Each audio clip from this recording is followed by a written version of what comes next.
Welcome to Jack's Corner, where conservative values meet national headlines, and truth and reality have a seat at the table. From Louisville, Kentucky, here's your host, Jack Richardson. Hey folks, well welcome back to Jack's Corner, where truth and reality has a seat at the table. And having been an attorney for over 40 years, I want to start off with something that's near and dear to my heart, and that is also something that's been in the news a lot lately. Well, in the recent headlines with regard to judges and the courts, we see Justice Roberts getting his pants in a wad over Trump's call for the impeachment of judges. And why shouldn't Trump be calling for this? After all, 100 suits have been filed to stop Trump in his role as president. And they were all filed in liberal jurisdictions with leftist, radical, rogue judges appointed by who other than Clinton, Obama, and Biden. To claim there is no coordination or agenda to stop Trump is to be dishonest. Just recently, one district judge tried to stop the deportation of illegal criminal gang members, and to top it all off, another judge is now trying to tell the executive branch how to run the military by ordering Trump to allow transgenders to serve. Folks, the liberalism and the left is a poisonous and deadly mindset, and it has to be removed from our judiciary. There is a constitutional crisis, and it's in the courts, and the radicals who have been basically appointed to those courts. They want veto power over Congress and the executive. Well, when it comes to Roberts, there's a lot of history that you need to know about Justice Roberts and even the judicial system to get a full understanding of what's going on here. I can recall shortly after Roberts was appointed, I had a rare opportunity to meet him and even had a private prayer with him to launch his time on the bench. I was excited over the fact that we potentially had a strict constructionist to guide the court. But as is the nature of conservatives, they all too often tend to get weak in the knees and they will deviate from the course, whereas you will never see that with a liberal. A leftist jurist will die for his or her psychotic cause. Unfortunately, compromise and conservatism seem to be two words that go together. But more to the point, we have seen over the last few decades the courts embark upon legislating instead of interpreting the law. The judiciary seems unsatisfied with their weaker position as one of the three branches of government as designed by our forefathers. They have always been a problem, even back to a time when Thomas Jefferson wiped out many on the federal bench and started over. Even at the beginning, our founding fathers distrusted the judicial branch. If I had my druthers, I think the first step I would take toward improving the process is to strip them of their black robes and make them wear civilian clothes so that people don't get the impression that they are smarter than the rest of us or that they are somehow godlike. They are not. If they were so perfect, why is it that we need all the different courts of appeals around the country? If these judges were as smart as they claim to be and are supposed to be, why do we find so many cases being reversed on appeal? It has all become political. I can tell you this, a really smart and good judge has the smallest docket because the attorneys before that court knows that they can't get by with treating that court as a poker game, so why waste the time? I think the appeal issue in and of itself should be a litmus test that if a judge is reversed time and time again, he or she needs to be removed from the bench. Also, there needs to be a much easier process than impeachment, which is almost impossible to accomplish, not to mention the time consumed in that process, making it unlikely that those who should be punished for their malfeasance or misfeasance never face the consequences, nor are they held accountable. Some people simply just can't afford the expense of time or attorney's fees to get justice. So Justice Roberts is way out of his league and is more concerned about his legacy and imprint upon the court than he is in really doing what is just and in the best interest of the country. These judges do live in a bubble, so again, I say take those damn robes off and let the rest of the world see you as what you are, an ordinary, flawed human being, which by your own admission and by all the reversals at the courts of appeals, we know how wrong you can be. Folks, I have been saying for years, we need radical judicial reform and reformation of our jury system. But that's a topic I've written on previously and a topic for further discussion later. One of the most evil men in government today is Senator Chuck Schumer from New York, whose primary goal when he ran for the Senate was to pervert the judicial system, and he flooded the courts with liberal radical judges who would not rule based upon the law, but rule based upon what was expedient for their liberal and leftist agenda. Schumer knew that he and his colleagues could not get passed through the legislature the unpopular policies of the left, so he wanted to do it through perverting the judicial system. To do that, he had to basically get judges to usurp the province of not only the legislature, but now it's happening to the executive branch, which is the president. That's what you end up with leftists and liberals. They are appointed for life, unelected, and unaccountable. These ideologues in black robes live and operate on the basis of theory and ideology as opposed to strictly interpreting the laws that have been passed by those elected by you, the people. As a lawyer for over 40 years, I have practiced numerous cases at the appellate levels, both federal and state. I know what constitutes good, fair, and impartial justice and judges who know their job and know their job description and stick to it. Now for one final thought on this matter, which many are unaware of, and that is that Congress is the one that sets the jurisdictional limits of the courts, which means what the courts are allowed to review and not legislate. It's time that our legislative bodies start reeling in the judiciary and their powers as they once did in the past. As anyone knows, judges today are picked based upon their worldview and ideology, and unfortunately not their adherence to the discipline of judicial restraint and interpreting the law as written and intended by the legislature. The time has come that we've got to rein in these courts, and particularly the Supreme Court and the appellate courts. Okay, let's move on and segue to something else, and I can't resist this little tidbit of information that crossed the wires over the last couple of days, and that is how a low-level French politician declared that he doesn't think that the United States represents the purpose of the Statue of Liberty anymore than when it was given to the United States by the French back in the 1880s. He called for it to be returned. Can you imagine that? Well, I really think that it's typical of a leftist and a liberal to ask for that because they are so sanctimonious. Well, folks, how typical of those incapable of sound reasoning. As far as I'm concerned, I would be glad to return it to him and shove it where the light doesn't shine. But the only problem with that is that it probably, in this case, would fit. He clearly, like so many others of his countrymen today, are poor historians from the standpoint that he is no more the Frenchman that understood liberty as they did back when the statue was given to the United States. And he should feel pretty fortunate that he doesn't sprechen Sie Deutsch thanks to the U.S. Now, with that, I want to move on to the topic of Canada, which has been in the news almost every day. And, Canada, what are we going to do with you? Better yet, what are you going to do with yourselves?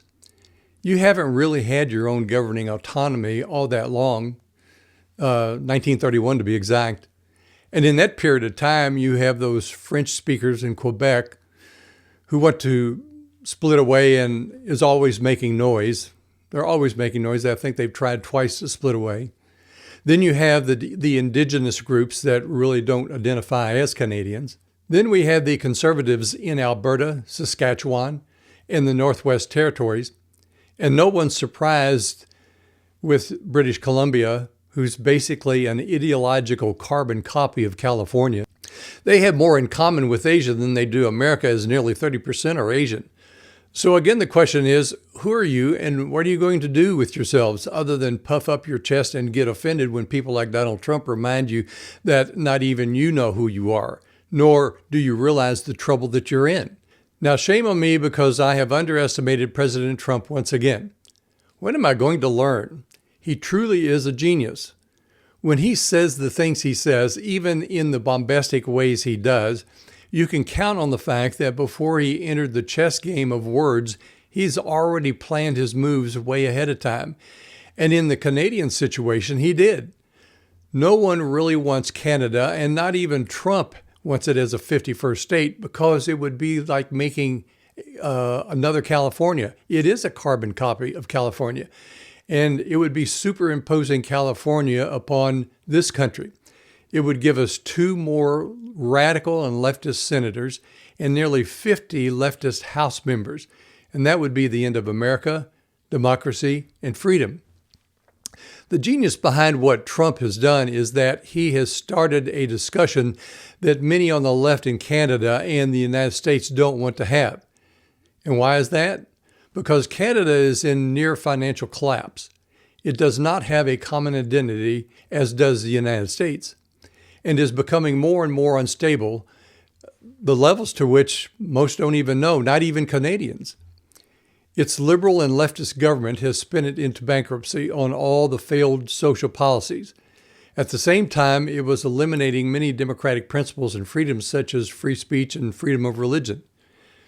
Then we have the leftists in this country who were propping up Canada to the tune of hundreds of billions of dollars and at taxpayer expense. They just wanted to keep the problem quiet. Well, Donald Trump has made that impossible, and now we have to get the family around the table and talk about old Uncle Joe, who spent himself into bankruptcy and now is too old and feeble to care about himself.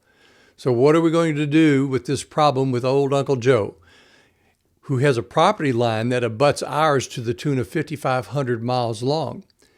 This is what the leftists and liberals in Canada and the United States have given us, a great big headache.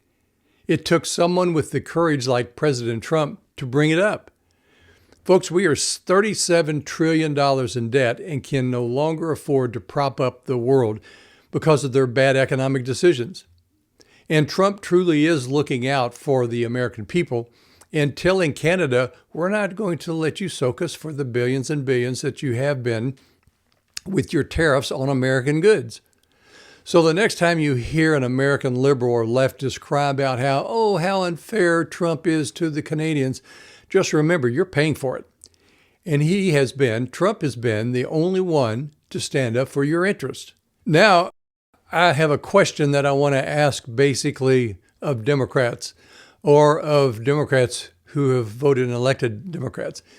And that is, what have you done for me lately?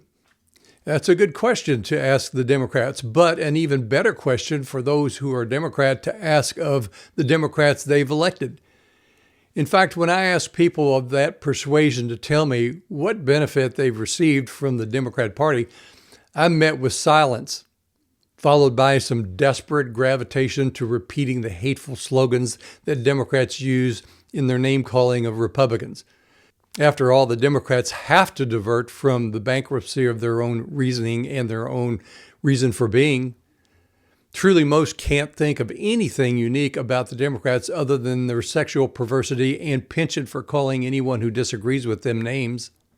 In fact, you don't even have to be a Republican. All you have to do is disagree with them, and you are immediately labeled a threat to democracy, or Nazi, or a racist, or a homophobe, or a transphobe, as if they themselves are so holy and righteous. It's amazing, but what is really even more amazing is why the rest of us tolerate them. Let me ask in a generic way, can any of you think of anything you have done in a retaliatory way to hold those who are impinging on our rights to accountability? Have you even given any thought as to what you could do? In any psychology textbook, this would be identified as a mental illness or an extreme emotional dysfunction. Moreover, how could anyone tolerate being around someone who is filled with such vitriol, hate, and bile against others as is the Democrats? This is not an opinion, but rather a fact that's played out every night in the news. And if you watch legacy media, they themselves cannot constrain themselves even to the slightest degree of professionalism, and even they resort to the same kind of name-calling. How could you ever feel safe around people like that who are so quickly and easily triggered? Moreover, historically, those on the left that exhibit these traits are without question the most violent. We have seen this play out so many times throughout history in Russia, China, Cambodia, Cuba, even going back to the French Revolution, and yes, even the witch trials in the 1600s in Switzerland and in Massachusetts, where if you faced the accusation of being a witch, you were as good as dead. You simply cannot reason with this sort of diseased and unstable mindset, and it will turn against you in a violent way if you don't become an active participant in pushing back against it. Even among the Democrats in Congress, they are now calling for Senator Schumer's head because he voted for the budget bill that Trump had requested. And believe me, it's not because Schumer has suddenly become reasonable and righteous, but rather the Democrats have put us into such a financial precarious position over the last 4 years that there was no choice. I don't have an ounce of sympathy for Schumer because he has been one of the most wicked and evil people who for years has been planning and scheming in order to place the Democrats in permanent control of the government in this country. Many of you are quite well aware of what I speak, but I'm not saying these things just to be repetitive, but to emphasize the urgency with which you need to come to terms with how profoundly wicked and evil these people are. They are not your moral equivalents. They are irrational and cannot be reasoned with, and they have particularly destroyed this country. This makes it all the more important that in this window of opportunity we have, we must stiffen our spines, lock up our compassion and sensitivities for now, and throw away those keys, because if anything that a Democrat should have impressed upon you by now is that there is no such thing as coexistence with them. These people hate you because of who you are. They hate themselves and they hate humanity, but they also hate the consequences of the life and the lives that they've lived. They refuse to give up or repent, and they will do anything to you, including kill you if that's what it takes and is necessary for them to justify in their own mind the wickedness that they've done. So much of my writing and lectures basically revolve around trying to bring a reality to normal and common sense thinking people such that they are motivated to do a difficult thing. That is, get involved and get active. And that is to be tough also and to be unbending toward the left and get involved. The ultimatums have been laid down and made clear by the left, and it is either you or them. You have more to think about than just yourselves. You have to think about your children, your family, friends, and country, because this will not end well unless you do. Please stop denying what your eyes and ears are telling you. You are here because we have toxically tolerated the insanity of the left, which is now the totality of the Democrat Party. Now, the price has to be paid, but at least the good news is that we now have a fighting chance over the next few years, but not for long. Please reconcile yourselves to doing a difficult thing and be able to live at peace with your own mind. Start becoming an active and aggressive resistance to those who cannot live in peace with you, much less tolerate your difference of opinions. Already in Scotland, they are attempting thought control and will penalize you if you think a certain way. This is a topic for another time, and I have mentioned it before, but now you must start thinking of ways you can be a part of rejecting the evil of the left. And folks, with that, I'm Jack Richardson, and this is Jack's Corner.